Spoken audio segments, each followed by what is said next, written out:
Hi, this is Andre from Wrestle to the Top, and my good friend here, Ruan Botha from the Western Cape. And we had two videos about our interviews and our discussions a bit more about, I would say, our Mount Rushmores of best wrestlers, best technical wrestlers, best tag teams, best divas, and so on. But this time, we're just going to look at some of the figures that I have. I have 174 figures currently, not too much. At least it's a couple. But today we're just going to do it for a little bit of fun. We're going to look at some of the figures. Some of the figures we like. Maybe I would say something as well about some of the figures, because some of the figures have something to say about some of the figures. So let's get into this. Yeah. Ruan, let's take it Yeah. away with you. Yeah, thank you again for having me on your show. This is going to be the third video, and I'm looking forward to it. I'm giving a little bit more attitude, a little bit more life, and yeah. So we weren't alive in the first two. We look like zombies. So we're not going to do the thriller thing here tonight. We're just going to be... We're going into the characters a little bit deeper, and we're going to explore some random characters. Okay, let's do this. Okay, you can start. You can start. Okay, actually. I can start. Well, there's one that I want to fixate immediately my attention on. I remember I lived in Krugersdorp, and I talked with my future wife, my ex-wife now. I'm married again. What a sad way to start in. What a segment. But what happened was I watched the 1993 Royal Rumble. And there was a point where there was a guy that came into the Rumble, not exactly into the Royal Rumble match, but he was part of the Royal Rumble event. No. And also he wasn't part of the Royal Rumble event. Explain. Sounds weird. The Undertaker had a match with Kamala, I think, at the previous pay-per-view. Was it possibly SummerSlam or Survivor Series? Survivor Series. Possibly Survivor the casket Series. match. Or was it not Yes, that one? yes, you've got it. I think it's You've got Survivor it. Series, yes. Smart boy.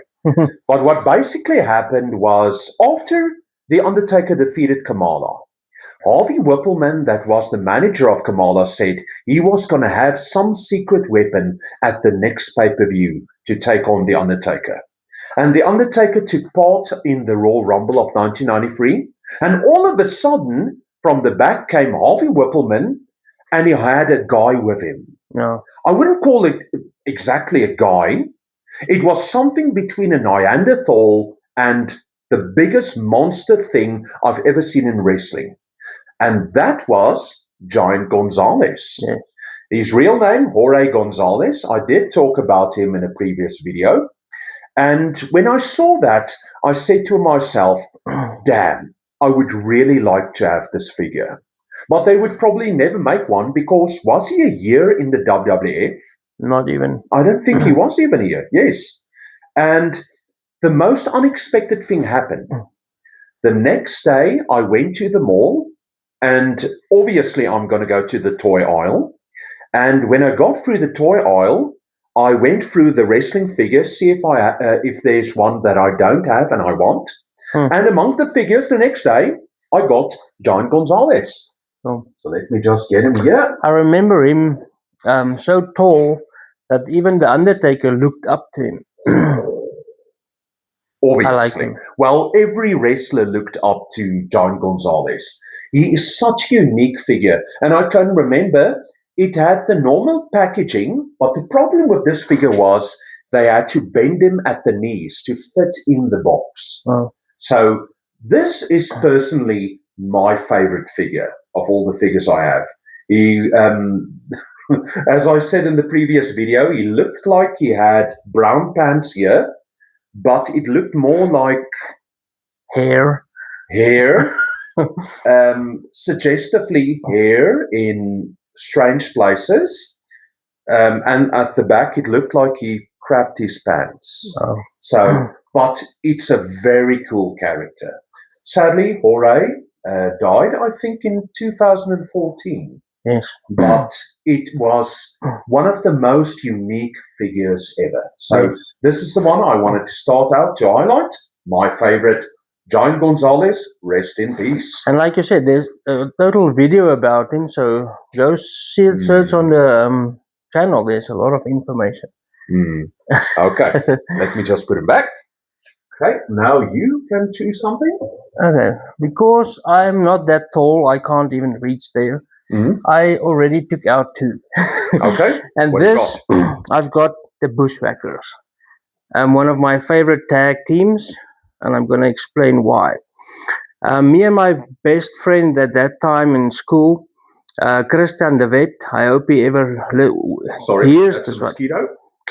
Okay, you can continue. Sorry. We played these characters. Not good to say, but we bullied some guy at school. He was Luke, and I was Butch at the time. And we also had the walk of them, and they also never, and they also never allowed us into the kitchen. These guys had a good military or bushwhacking career, but they were never allowed into the kitchen. Okay. But like we said, they were not. But let me just put something in. You recently sent me a WhatsApp video of these two crazy idiots. And what did Butch and Luke do in the video? Oh, they ate ice cream. Yes, and at one point, I think Butch licked Luke's head. They did that as a trademark. Literally, the head. Well, they did that as a trademark. They even licked the fans' head. I remember that. They licked Vince McMahon's head. They licked everything. Okay. That's why they had a unique finisher. He would hook his partner like this under his in the arm, bulldog position, and then he would ram into his opponent. Just careful, the hats can fall off. The battle. What is the move called? The battering ram. Battering ram. Battering ram. Was yes. it battering ram? I think so. Yes. But they were a comic character in the WWEF, but they weren't always. And obviously, before that, they actually were badasses, tough guys. They had hardcore matches, and you didn't look for trouble when it came to the Bushwhackers, earlier the sheep herders. Yes. Okay. So that's all about these characters. But like I said, I love them because I played the character at school. That's good. So, good. Should we call that sad?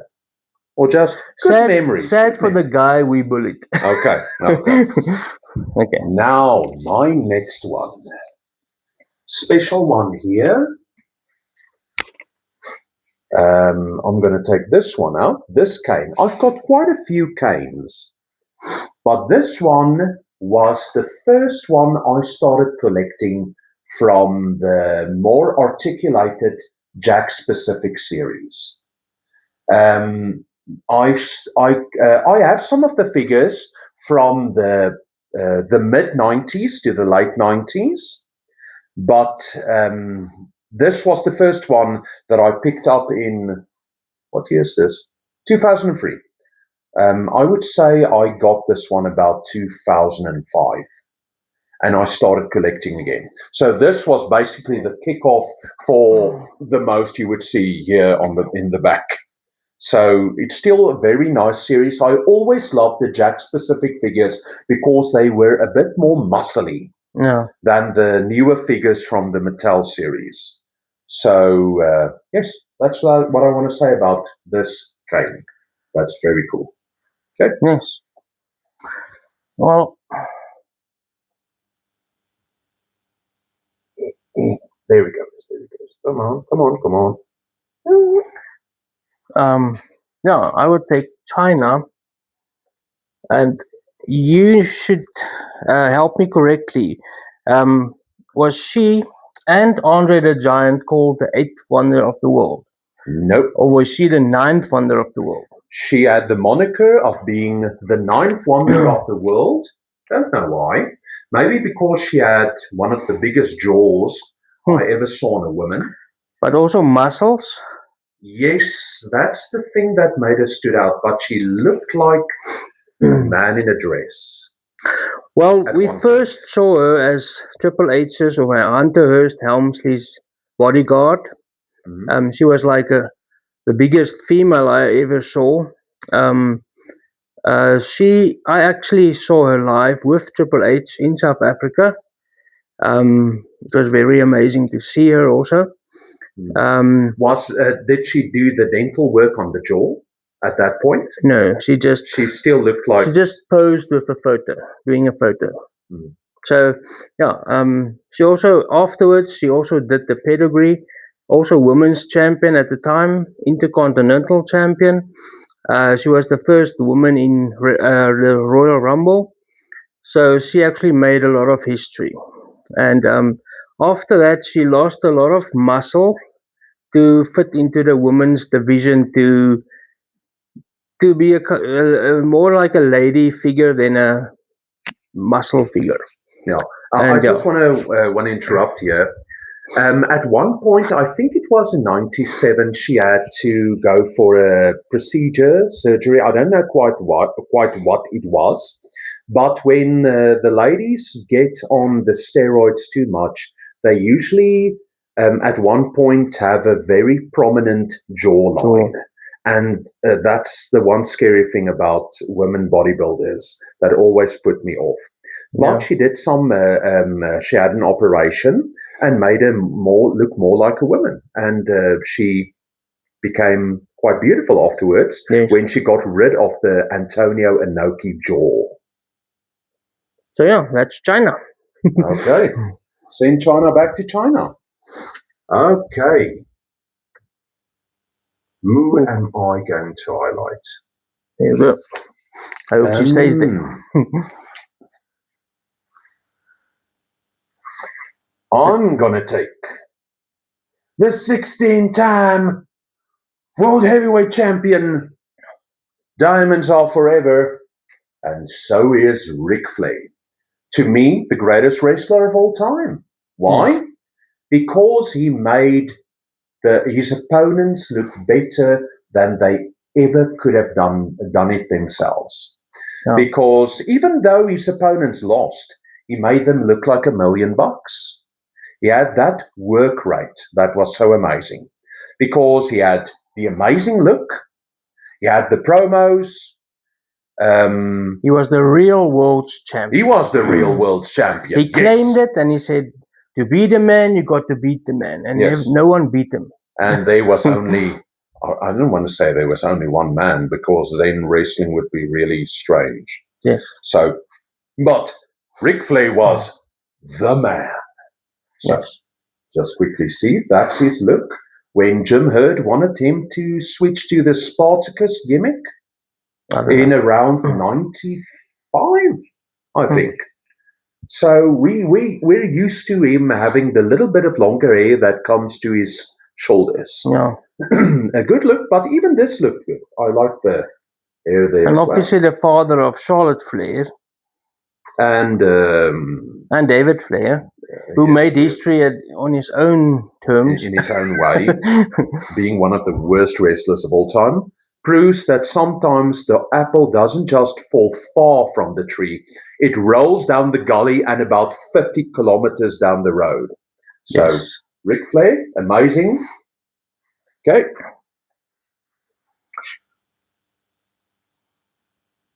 Hey, well, like I said, I can't really go to the top because I can't reach if you want me to get one for you, I can. But yeah, let's go with Mankind. Easy to take out. I think that's a very decent figure that Mattel produced. Sorry, it's about the fans, not about me. Okay, yeah, this character obviously made a lot of history. Seller of his own autobiography, the writer of his own autobiography.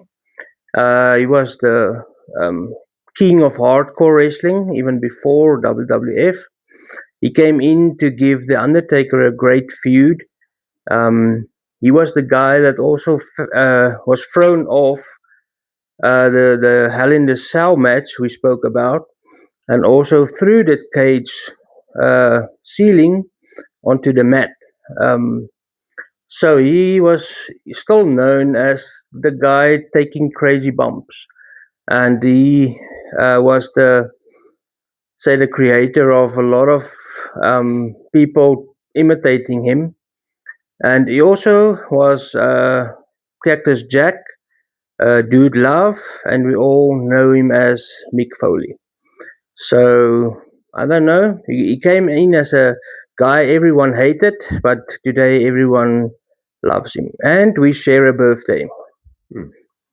Amazing. There you go. Yeah, you almost look like him. I think so. Okay.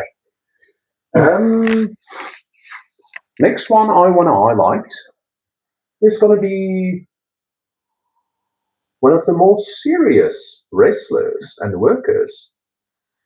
I want to show you, this is Ken Shamrock.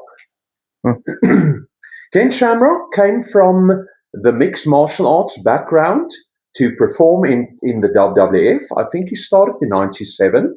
The first time he got in the ring was the referee match. As the referee, the special referee between Stone Cold Steve Austin and Bret Hart. Yes. And from that point on, they started using him as a wrestler. And he was known as the world's most dangerous man. Absolutely. Former MMA champion of the UFC. And he had some great matches with other guys that also came from the UFC. And most notably, I would say Dan Severn. Dan the B7. And he also had a notable match with Owen Hart in the Lion's Den. Yes. And he actually went into the dungeon to have a match with Owen. And then afterwards they had the dungeon after the Lion's Den match. You know what would really have impressed me? If Stu was there and he took his arms, hey, just come here, let me just show you this move and things like that. But yes, the interesting thing about him was you thought he was going to be a big deal. Yeah. And they started building him up. I think he won the King of the Ring as well. He won the King of the Ring, and he won Intercontinental Champion. He was Intercontinental Champion, he was Tag Team Champion, but for some reason he never got that World Heavyweight title push. He was also in the Corporation. Corporation. I think there he started going into the mid-carters and tag team division. Yes. So there was so much more. There was a lot of potential. But I think one of the people that blocked that position was Mr. Stephanie McMahon, also known as Triple H. So, but there was more to have been done with this character. But I think the face sculpt is very good on this figure. The first time I saw kick pads on a wrestler as well. And he was also the guy that made Tap Out famous. Yes. Before him, the people would just submit or whatever, but from that time, people would actually tap the mat and tap out. Okay. So, let's go with The Rock. I mean, there's two figures. I don't know if you can see it from here, but The Rock. Now, again, I saw him live as Rocky Maivia at the time. The third generation superstar who didn't really make it as Rocky Maivia, as we all know. And today everyone's making the joke and say, what will this guy be? Or what did he turn out to be? But we all know him as Dwayne The Rock Johnson. Talking about that, the first gimmick we know of him was as Rocky Maivia. But before that, he spent a very short time in the USWA, the developmental territory that Jerry Lawler ran, still out of Memphis. And for a short amount of time, I think he was actually called Flex Cabana. I didn't know that, but think about how that would have sounded if you had the theme song today. Can you smell what Flex Cabana's cooking? No. So I think he made a great move by just going with that Boulder. And obviously, he also had a very large part to play in the Attitude Era. One of the best talkers, obviously, wrestlers, and yeah, he made a ton of movies. Yes. So yeah, and his father, obviously, Rocky Johnson, Soul and Man. his grandfather was Peter Maivia. High Chief Peter Maivia. But And not many people know what his grandfather's real name was. I think, if I'm correct, his father's real name is actually Mike Anderson. okay, That's insane. and obviously one of many family members today. Of the Samoan dynasty. Yes. So that's it for The Rock. Okay. You go first. Next one for me. Who are we looking at? Now I'm stumped.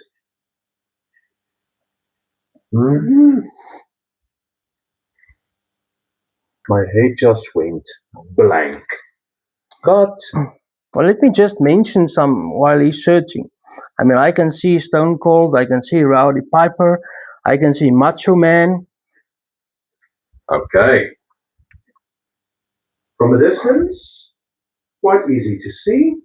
This is The Undertaker. When he started in the WWF, well, almost a look that he started with. You can see as the lighter gloves. When he started, it was a little bit darker shade of grey.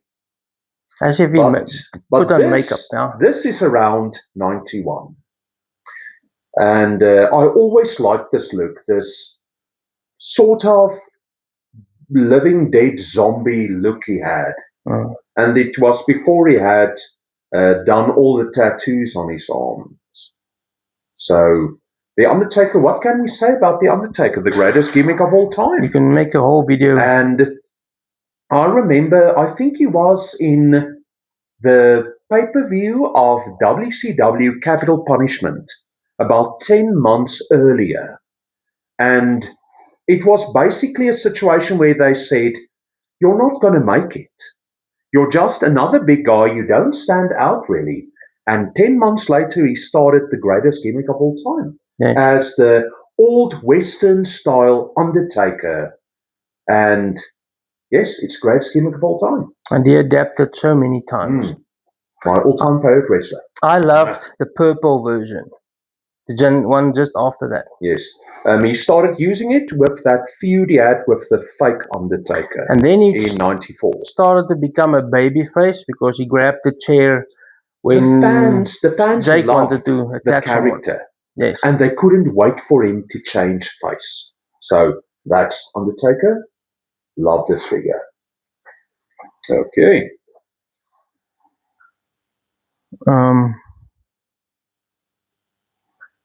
So yeah, let's. How about a fat guy?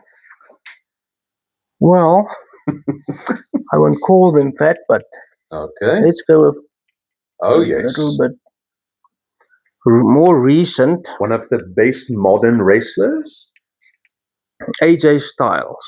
Now, even Bret Hart said he was one of the best. He's still the best, or whatever. And he would have loved having a match with AJ Styles when he was still in his best. So I don't know a lot of history of AJ Styles, but I love his style. I love his gimmicks he had. I love the match that he had with Undertaker, the Boneyard match. I don't know if that's the correct Sadly enough, name. I have to say I never saw the match. But it was a very different match, but that was in COVID time, so they had to make a lot of new types of matches and stuff. Did they wear masks? No. Okay. But they did it's like an whole acting match where they actually, Undertaker testified about it, that it was very difficult because it was like really cold, and a lot of things. People should go look at information about that match, but it was really good. But all time before he even came to WWF, I saw a little bit of him great matches. in TNA. I've never seen a bad match unless there was like the storyline, the reason why it's a bad match or whatever. But he can do anything. I would have also loved a match with him and Randy Orton. Maybe they had matches, Ricky Steamboat. but I mean, he's one of the top guys. If you want to say all-time favorites, Let's say one of the technical- few things he wasn't very good at was a promo. no. But yeah, I loved the character, and the action figure actually looks very good. I like the hair that's on his shoulders. The shorter hair in TNA didn't look so good, but this is a good I look have for to him. say, I don't know what the P1 stands for. P1, phenomenal one. Oh yes, the Yes. phenomenal one. So yeah, you can continue. Let's see. Next, I'm going to go for the guy that basically made people more mad and wanted to storm the ring than anybody else in the WWF. That would be the Hot Rod, Rowdy Piper. Not actually from Glasgow, Scotland. He was actually from, I think, Saskatoon in Canada. But he had apparently some connection way back from Scotland, maybe. Could be kayfabe. But I really like the character. He was the first wrestler that had an interview segment called The Piper's Pit. And it was really good. Some of the coolest sayings that came out of wrestling came from that. And I always want to know, was everything orchestrated or was some of it a shoot? I think a lot of it was a shoot in those interview segments where he had with Andre the Giant was a great one. And the most notable one was with Superfly Jimmy Snuka when he hit him over the head with a coconut. Well, he was also the one that started the feud between Hulk Hogan and Andre. That was on the Piper's Pit. And just for the record, it's not a dress, it's a kilt. It's a kilt because real men wear kilts. And he can actually play the bagpipes himself. Yes. He can actually. He was also in a lot of movies at the time.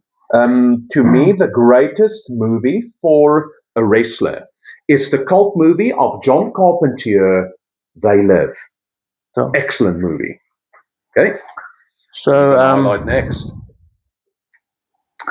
Yeah, it's getting interesting, eh? Let me just go closer. I don't know if it's gonna be. I don't think you should. If you can get the highlight other this one, guy. if you can get that one also, you can just show him the also. older one.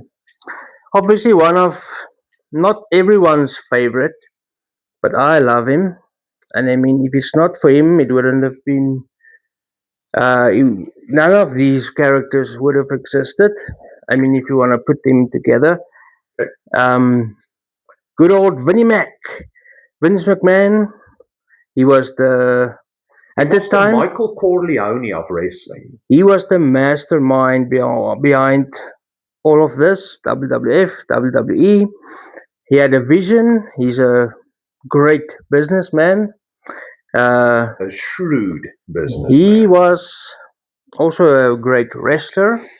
I remember he starting the feud with Stone Cold, and then he at the Royal Rumble, I think he was like taking off his shirt, and he was like, "Wow, we couldn't think this guy turned into this guy."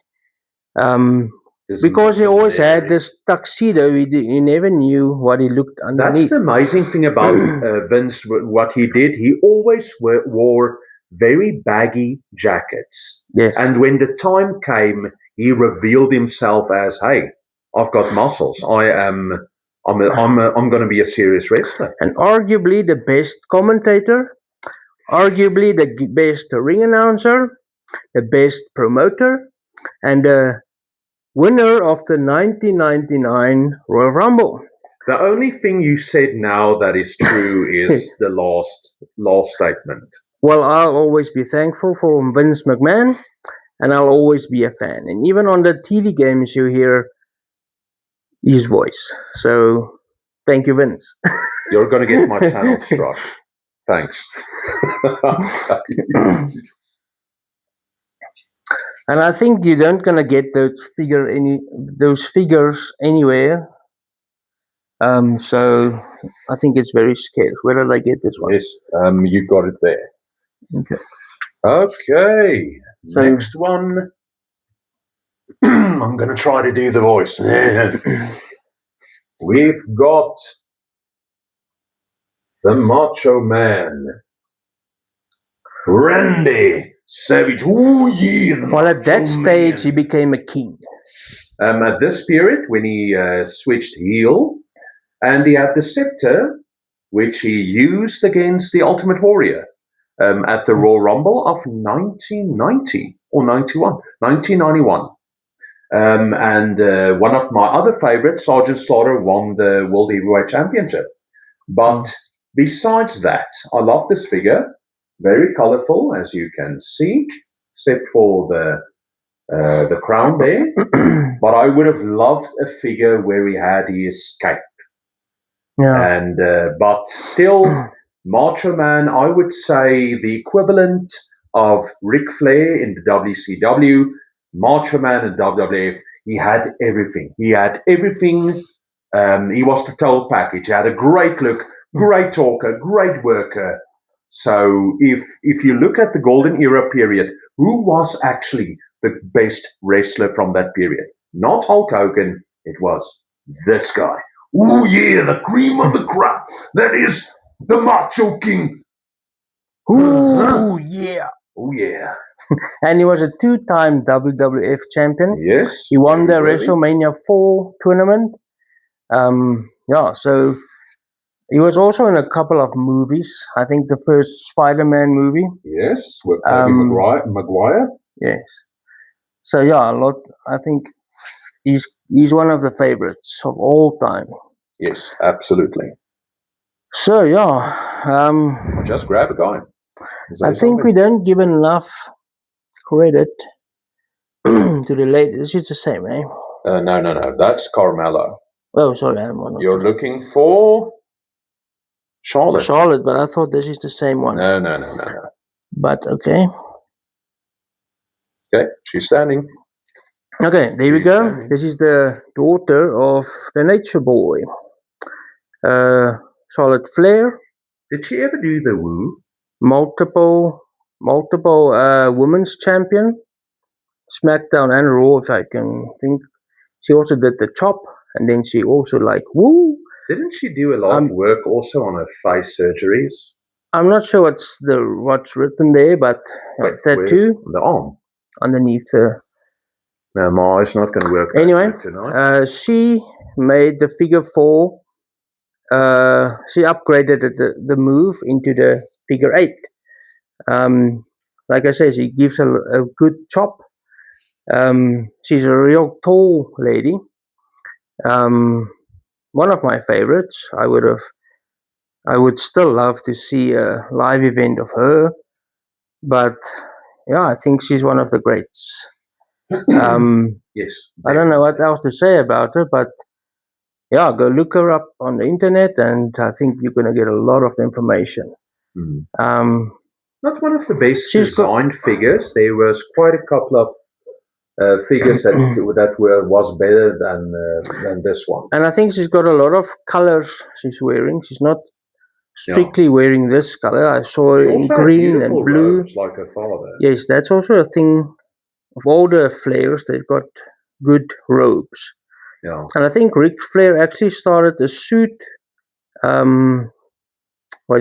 suit company, selling suits based on his robes. That would be awesome to Anyway, know. That's good. Up to you. Since we're talking about the ladies, who can I highlight? One that I think was a bit underappreciated. We have here Natalya, the daughter of Jim the Anvil Neidhart, the former tag team partner of Bret the Hitman Hart when they won the tag team titles twice as the Hart Foundation. Yeah. She's stocky like her father. she's Not fat like her father, no, she's but she always had a very good work rate to me. I don't think she actually won the Divas Championship. I'm not sure, but I know his Yes. entrance song started like Bret Hart's with the Yes. guitar. But I think she was a very good wrestler. At this point, I think she's been retired as well. I think so. Yeah. Do you have her father? Unfortunately, not. But you've got her uncle, Bret, Yes. obviously. Yes. An older figure of him from the mid-90s. Sure. So, yeah, let me just get closer. Okay, this one also had a video recently. I actually never had it in my hand, but the mighty Yokozuna, obviously managed by Mr. Fuji and James E. Cornette. Had the bonsai drop where he goes onto the second rope and sits on his opponent. But that is the guy we spoke about. That's like moving so fast. One of the most agile big guys, and I love the action figure. He had the best leg drop in the business. The face looks really good on this one. I would have liked to show you the what do you call it? It's I don't know what you call it, but it's for sumo. Name Krater if we try. But it's for sumo wrestling, obviously. And then, but it was actually they built this character as a Japanese sumo wrestler, but he's actually not sumo. He's born in San Francisco. Yeah, but he is of Samoan descent. And he's also family of all the popular, what you call them? Family connection with The Rock. Yes. And what do you call the family? The Anoa'i family. His real name, Rodney Anoa'i. And like I said, there's a whole video of him, so go check it out. And yeah, leave your comments on this guy. I mean, I really like the robe as well. Former WWF champion. Two-time. Former tag team champion. I think also two-time, if I'm not mistakenly. And yeah, he had a feud with Vader. That was nice. Vader actually broke his leg. I don't know if it's kayfabe or really, but yeah. And then actually the sad part is he put on a lot of weight, and then his career slowly died. He was just getting too big. 641 pounds. And that's a big guy. You go ahead. Let's see. Who will I highlight? I'm going to take a very old figure.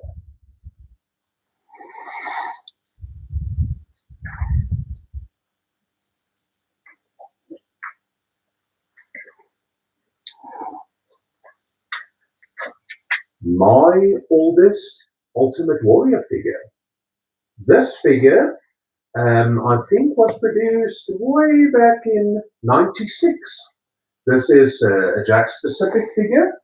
But what is so unique about this series, they had what they called on the box bone crunching ability. There's a newer one. Let's just see that. More updated figure. And there at the back, there's another one. Okay, just careful. His ankles are a little bit dodgy. Okay. So, but let's see if we can hear it. Still bangs a bit. So this was supposed to mean it had bone crunching ability. Let's see if the legs also work like that. Please just don't break it. This figure is how old now? 30 years. Shocking. Come on. There we are. I hope you hear. I hope you're hearing it. At the microphone. That was awesome. So this figure from way back in '96 when he had that final run in the WWF. When you squashed Triple H. Yes, that was a great moment. You mean Mr. Stephanie McMahon. But this is, I always liked this figure, very unique.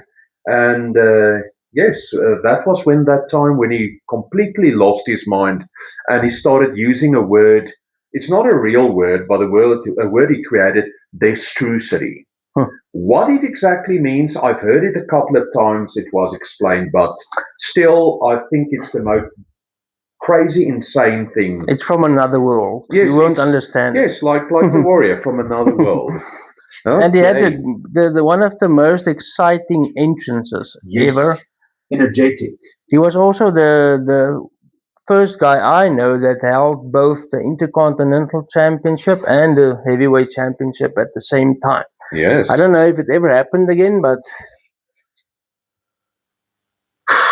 it's getting a little What can I get interesting. Let's get the Honky Tonk Man up you? there. Okay. Oh, yes. And they say the greatest Intercontinental Champion, Of all time. with Peggy Sue, and Yes. Jimmy Hart, Who if you want was to. Peggy Sue? I don't know, but You really don't know? I just know she's been Yes, there. Peggy Sue. Sensational Sherry was Peggy Sue. Oh, really? I didn't know that. But take out Jimmy Hart as well. Oh, You can't yes. have the Honky Tonk Man without Jimmy Hart.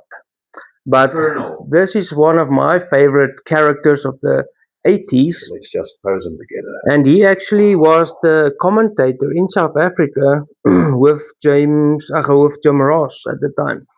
So that was the only You classic went and guy. watched it. That was the only classical guy that I actually saw live. So I'm very happy about that.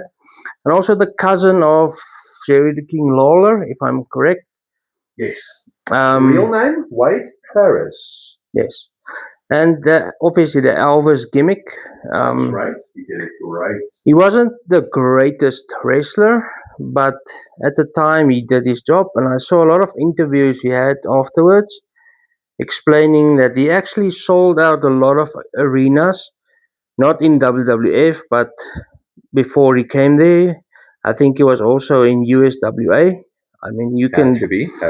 Memphis. So, yeah, one of my favorites, and great talker. He was in one of the Royal Rumbles where he played his famous song he wanted to sing, and then obviously Kane didn't like the song, and he took the guitar and smashed it over his head. Proper. Obviously, Kane is not a music fan. No. Well, not Honky Tonk Man rendition of Elvis. And obviously, there was a lot of colors. I he didn't love the have- jumpsuits he always had. Yes, and along with Jimmy Hart, I think they have quite a good wardrobe collection. So I'm just going to hold it there until you finished. Okay. The one I want to highlight is one I talked about quite some time ago. Almost looks like he's carrying a baby. Here on the side, it's just his, almost wanted to say loincloth. No. Yes. But one of the most underrated heels. Mr. Bob Backlund, he was WWF champion, the Worldwide Wrestling Federation champion, for about 6 years, I think. Yes.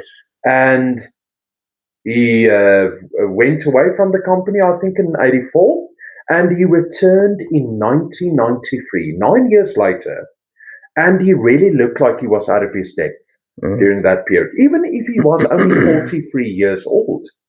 But I thought this guy's not going to make it in the WWF, the modern WWF under Vince McMahon Jr. But he changed heel, and I loved the character of Mr. Bob Backlund.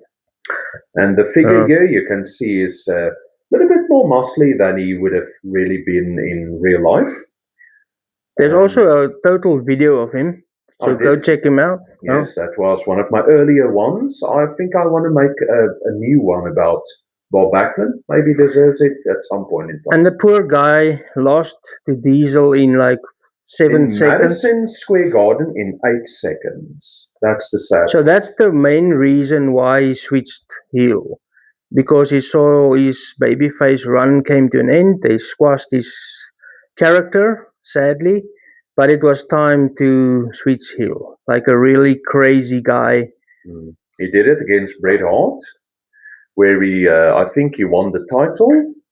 And the finisher he had, the chicken wing, it looked devastating the way he locked it in.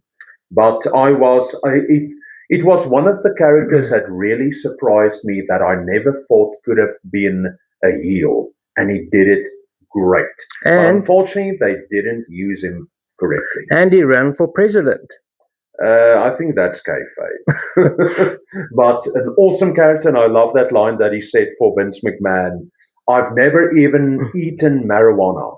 So, yes, Mr. Bob Backlund, I salute you. And I remembered him coming into a arena and then he slipped on a wet floor. I didn't see that one. So Fabulous Moolah almost fell. Let's just probably. Get okay. Sorry. Do you want? Like I said, I can't really see up there, but is that Paul Heyman I'm seeing? Paul Heyman, we've got him back here. And because he today is probably the only manager left in the business in WWF, WWE, but he had a great history of starting ECW, the hardcore style wrestling, which was totally different style in WWF. And the WWF and the WCW actually worked together at the stage. But he was taking chances. He was developing characters that actually the WWF didn't want at the time. He took them and made them actually stars. Like one wrestler coming to mind is Aldo Montoya in the WWF. He just didn't make it, and then he became Just Incredible, and that made him a huge, much better star than that. Obviously in WWF, and he had actually the ECW people became his family. They would have really do everything for this man, and he gave them a lot of opportunities, and he was also a manager in WCW of the faction. He was All E Dangerously, and he had the most underrated faction with him. Yes. So yeah, go search him. One of the greatest. Okay, for this video to finish, I want to finish with a very special character. This is the American Dream, Dusty Rhodes. A very cool figure made of him. He didn't usually wear the poncho. I think it was just a short period when he was in the WWF. And what's very interesting is when you lift up the poncho, you see even the birthmark that he has on his stomach. But I always said Dusty Rhodes was a fat guy, basically a great athlete trapped in a fat guy's body. But Dusty Rhodes, most people would refer to him as the greatest promo man in the business. And he was, as the way he described it, he just wanted to be like everybody else. So he actually talked with a lisp. And he had the lisp, and he was a guy from Texas, but talking like a black guy. I'm just like you, baby. I'm just 245 pounds, the blue-eyed Thor, captivate the country like I have. The people drive me. And I always have a special place for Dusty. He really brought people. There was an expression that they said, Dusty could work with a broom and still get it over. And obviously his whole family followed him. I mean, Goldust, Dustin Rhodes. Yes, and today we got Cody Rhodes, one of the greatest minds in the business. Dusty also worked as a booker in Championship from Florida for Eddie Graham. You learn from him. If you hear the Hall of Fame speeches, I think about 70-80% of the wrestlers give credit to Dusty. Yes, amazing wrestler. And he also received a terrible gimmick, but he made it great. The polka dot. He had a manager. Kind of the look he has here, but with red polka dots. And you can't mention him without his manager, Sapphire. Sapphire. During that period of time, yes, it was a little bit of a silly gimmick. but he made it um, work. So Yes, he was part of a mixed tag match that they had against the Macho King and Sensational Sherry. yes, But Dusty, as he described himself, he was the plumber's son from Austin, Texas. He was so unique. He was so good in the ring and just an all-round amazing performance. and that's why he and Ric Flair's feuds were so great. Ric Flair said he was the great rich guy, and obviously Dusty Rhodes, the hardworking man, Yeah, and they just clashed. the common man. So that's just what I want to finish off with. Dusty, even his promos had titles. So I would always remember his promo Hard Times and the way he reached out to the people in TV land, as they usually been described, and he would be the next world champion. So this is just me and Ruan looking at a few of my figures from the case and good memories that we had of some of these guys. But maybe we'll make possibly another one. But for tonight, I seen the video has gone quite far. But this is me, Andre, And Ruan. from Wrestle to the Top. We salute you, the wrestling fans. Goodbye.